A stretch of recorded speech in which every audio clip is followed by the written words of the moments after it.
예수님께서 야이로에게 두려워하지 말고 믿기만 하라 라고 말씀하셨을 때 그것은 우리가 할 수 없는 일을 요구하신 것이 아닙니다. 우리는 불신앙을 끌 수 있습니다. 아브라함이 큰 결과를 본 이유는 로마서 4장에서 설명됩니다. 하나님께서 내년 이맘때가 내가 아들을 얻으리라 라고 말씀하셨을 때 그는 자신의 몸이 이미 죽은 것과 사라의 태가 죽은 것을 고려하지 않았습니다. 그는 하나님의 약속을 의심하지 않고 믿음으로 강해져 하나님께 영광을 돌렸습니다. 그는 약속하신 하나님께서 능히 이루실 것을 확신했습니다. 여러분이 거듭난 자라면 아브라함보다 더 큰 믿음을 가지고 있습니다. 성경은 분명히 말합니다. 천국에서 가장 작은 자라도 세례 요한보다 크다. 여러분이 가장 약한 성도라 할지라도 아브라함, 모세, 엘리야보다 더 큰 믿음을 가지고 있습니다. 그러나 차이는 불신앙입니다. 우리의 불신앙은 그들보다 훨씬 더 큽니다. 만약 하나님께서 내년 이맘때에 내가 아들을 얻으리라 라고 말씀하셨다면 대부분의 사람들은 인터넷을 검색하고 의사에게 가서 검사를 받고 불가능하다는 증거들을 쌓아 올렸을 것입니다.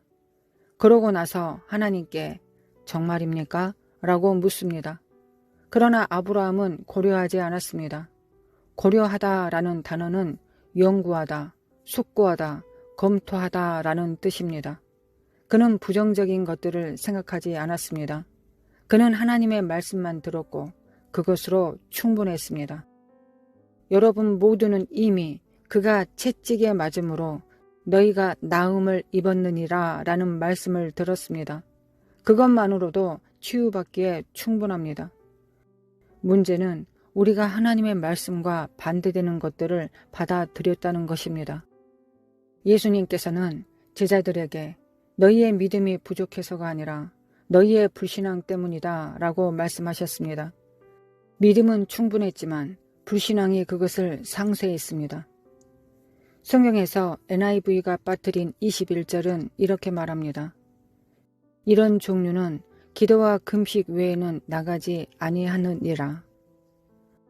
많은 사람들이 이것을 특정한 종류의 귀신은 금식과 기도로만 나간다라고 해석합니다. 그러나 어떤 귀신도 예수님의 이름과 그 이름에 대한 믿음 앞에서는 나가지 않을 수 없습니다. 만약 예수님의 이름으로도 나가지 않는 귀신이 있다면 금식과 기도로도 이길 수 없습니다. 여기서 말하는 이런 종류는 귀신이 아니라 불신앙입니다. 왜 우리는 쫓아내지 못했습니까?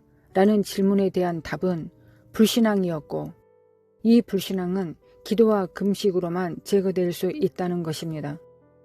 금식과 기도는 하나님을 더 움직이게 하는 것이 아닙니다. 금식은 하나님을 변화시키는 것이 아니라 우리 자신을 변화시키는 것입니다. 참된 금식은 단순히 음식을 끊는 것이 아니라 하나님께 집중하느라 먹는 것조차 잊은 상태입니다. 이사야 58장은 참된 금식이란 일상적인 활동을 멈추고 온 마음으로 하나님을 찾는 것이라고 말합니다. 금식과 기도를 통해 우리는 육신의 지배에서 벗어나 영적인 영역에서 가능하게 됩니다. 눈에 보이는 것, 귀에 들리는 것, 손으로 만질 수 있는 것에 지배당하지 않고 보이지 않는 하나님을 듣고 믿게 됩니다. 저는 실제로 수많은 건물과 재정을 하나님께서 공급하신다는 것을 경험했습니다. 9년 반 동안 1억 6천만 달러 규모의 건물과 부지를 빚 없이 얻었습니다. 이것은 절대적인 기적입니다. 하나님께서 말씀하셨고 저는 그것을 들었으며 그것은 제 감각을 훈련시켜 보이지 않는 것을 볼 수 있게 했습니다. 히브리서 5장 14절은 단단한 음식은 지각을 사용하므로 연단된 자들에게 속하나니 선악을 분별하는 자들이라고 말합니다. 우리의 감각은 훈련되어야 합니다. 단순히 감각아 멈춰라 라고 말한다고 멈춰지지 않습니다. 말씀과 기도로 감각을 훈련해야 합니다. 여러분은 스스로를 훈련해야 합니다. 그 방법은 금식과 기도를 통해 영적 영역에 집중하는 것입니다. 그렇게 하면 눈으로 보고 귀로 듣고 손으로 만지고 냄새 맡고 맛보는 것 이상의 것이 있다는 사실을 감각이 훈련됩니다. 그래서 누군가를 위해 기도했는데 그가 쓰러져 죽은 것처럼 보여도 여러분의 감각은 이건 전에 본 일이야 라고 말할 뿐이고 여러분은 믿음 안에 굳게 설 수 있습니다.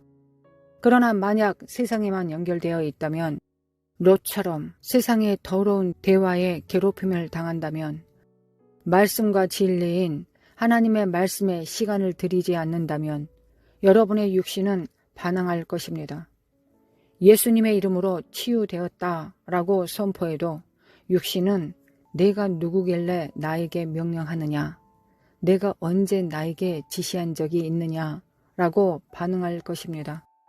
이것이 바로 예수님께서 말씀하신 이런 종류의 불신앙은 기도와 금식으로만 나간다라는 의미입니다. 성경은 이런 종류가 나간다라고 말합니다. 이거는 불신앙에도 여러 종류가 있음을 보여줍니다. 첫째, 무지에서 오는 불신앙이 있습니다. 하나님의 뜻을 알지 못하기 때문에 치유를 기대하지 못하는 경우입니다. 진리를 알게 되면 자유하게 됩니다. 둘째, 잘못된 가르침에서 오는 불신앙이 있습니다. 무지한 것이 아니라 잘못 배우는 것입니다. 너는 단지 인간일 뿐이다. 나이가 들면 반드시 병이 생긴다. 가족력이 있으니 어쩔 수 없다. 라는 가르침이 바로 불신앙입니다. 잘못된 것을 지우고 말씀으로 마음을 새롭게 해야 합니다. 셋째, 자연적인 불신앙이 있습니다. 기도했는데 여전히 통증이 있으면 아무 일도 일어나지 않았다라고 생각하는 것입니다. 그러나 금식과 기도를 통해 영적 현실이 의사의 말이나 몸의 증상보다 더 실제가 되도록 훈련해야 합니다. 결국 큰 믿음이 필요한 것이 아니라 불신앙을 제거하는 것이 필요합니다. 그러나 미국식 생활 방식은 믿음에 적합하지 않습니다.